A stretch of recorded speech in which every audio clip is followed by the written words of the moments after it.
லூக்கா புஸ்தகம் 13வது அதிகாரம் 13வது வசனத்தை வாசிப்போம். அவள் மேல் தமது கைகளை வைத்தார், உடனே அவள் நிமிர்ந்து தேவனை மகிமைப்படுத்தினார். நம்முடைய வாழ்க்கையில தேவனை மகிமைப்படுத்துகிறதான செயல்கள் கர்த்தர் நம்முடைய வாழ்க்கையில செய்யும்படியாக நாம் விரும்ப வேண்டும். அல்லேலூயா. நம்முடைய வாழ்க்கையிலே தேவனாகிய கர்த்தர் பலத்த அற்புதங்களை செய்யும்படியாக நாம் விரும்ப வேண்டும். ஒவ்வொரு நாளும் நம்முடைய வாழ்க்கையிலே தேவனுடைய நாமம் மகிமைப்பட வேண்டும் என்று சொல்லி நாம் ஜெபிக்க வேண்டும். ஆண்டவராக இயேசுவினுடைய நாமத்தை என் வாழ்க்கையிலே மகிமைப்படுத்தும் என்று சொல்லி ஜெபிக்கிற பிள்ளைகளாய் நாம் இருக்க வேண்டும். ஆண்டவராக இயேசுவினுடைய நாமத்தை என்னுடைய வாழ்க்கையிலே மகிமைப்படுத்தும். ஆண்டவராக இயேசுவினுடைய நாமத்தை என்னுடைய வேலையிலே மகிமைப்படுத்தும். ஆண்டவராக இயேசுவே நம்முடைய நாமத்தை என்னுடைய சரீரத்திலே மகிமைப்படுத்தும்.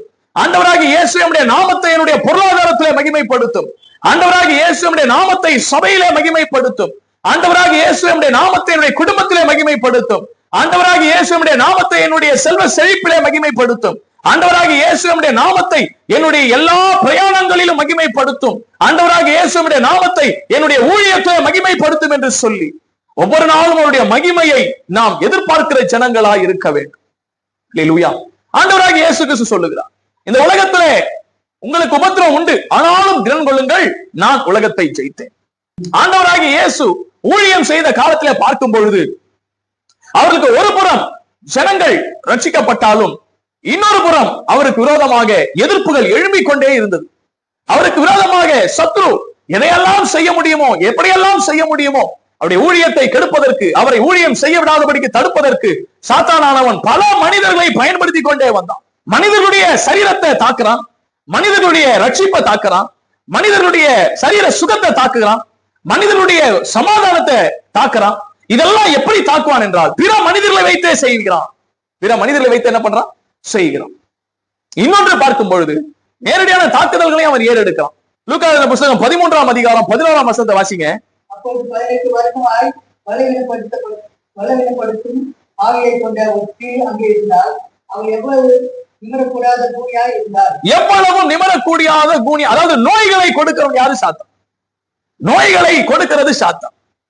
சரீரத்தினுடைய சுகத்தை கெடுப்பது சாத்தானுடைய காரியங்கள். நோய்கள், வியாதிகள், இது எல்லாமே சாத்தானுடைய ஆயுதமா இருக்கு. எவ்வளவும் நிமரக்கூடாத கூனியா இருந்தால் நாம தான் என்ன சொல்லுவோம்? அதுக்கு ஒரு சாக்கு போக்கு சொல்லுவோம், வயசாயிடுச்சு அதனால கூணு விழுந்துருச்சு. அல்லேலூயா. நம்மால செய்ய முடியலன்னா ஒண்ணு அந்த காரியத்தை வச்சு நம்ம என்ன செய்வோம்னா, ஒரு வியாதியை சுகமாக்க முடியலன்னா உடனே உனக்கு விசுவாசம் இல்லைன்னு சொல்லிடுவோம்.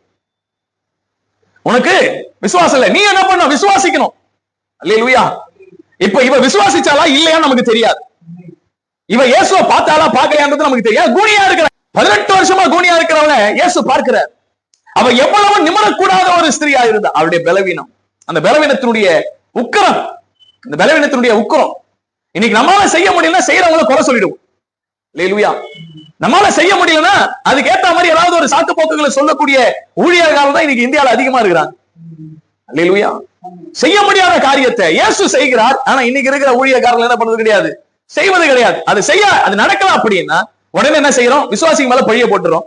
இல்ல யார் வராங்களோ அவங்க மேல பழிய போடுறோம். என்ன பழிய போடுறோம்? நீ சரியா ஆண்டவரை விசுவாசிக்கல, நீ இன்னும் ஆண்டவரை நம்பணும், நீ இன்னும் ஆண்டவர் என்ன பண்ணும்? ஆண்டவர்கிட்ட சேரணும்.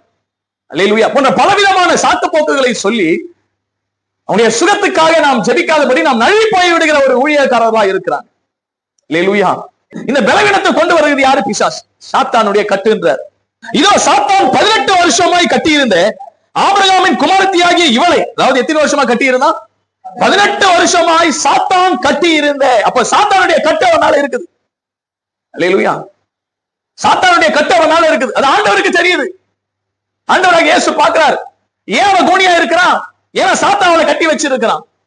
சாத்தானுடைய கட்டு அவன் சரீரத்துல இருக்கிறது. சாத்தானுடைய கட்டு அவனுடைய எலும்புகள்ல இருக்கிறது. சாத்தானுடைய கட்டு அவனுடைய நரம்புகள்ல இருக்கிறது.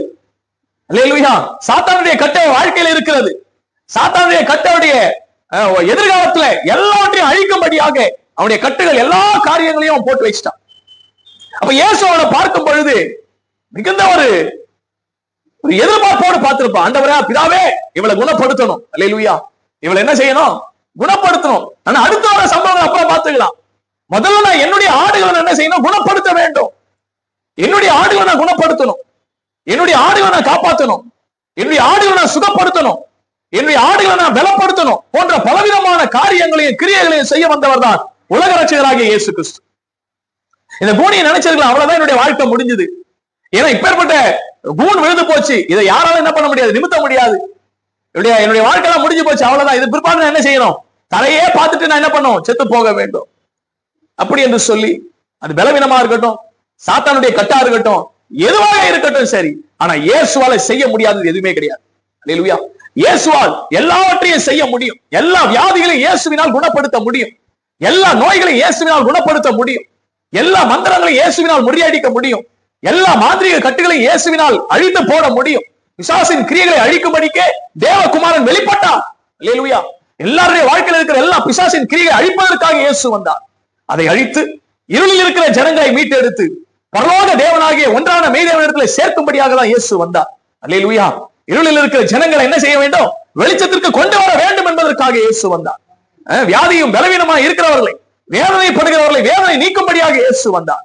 பலவீனத்திறவர்களை பலப்படுத்த வேண்டும் என்பதற்காக இயேசு வந்தார். இப்படிப்பட்டதான தெய்வம். அல்லேலூயா. இவளை பார்த்த உடனே அவளுக்கு அவருடைய ஆடுது. அல்லேலூயா. வேற யாருக்கும் அவர் வரல, அவருடைய சொந்த ஜனத்துக்காக வந்தார்.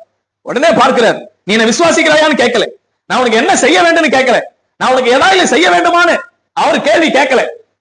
அவளும் சொல்லல, ஆண்டவரே நான் உங்களை விசுவாசிக்கிறேன், இந்த கூன் நீங்கும்படி எனக்கு நீங்க செய்யணும்னு எதுவுமே கேட்கல.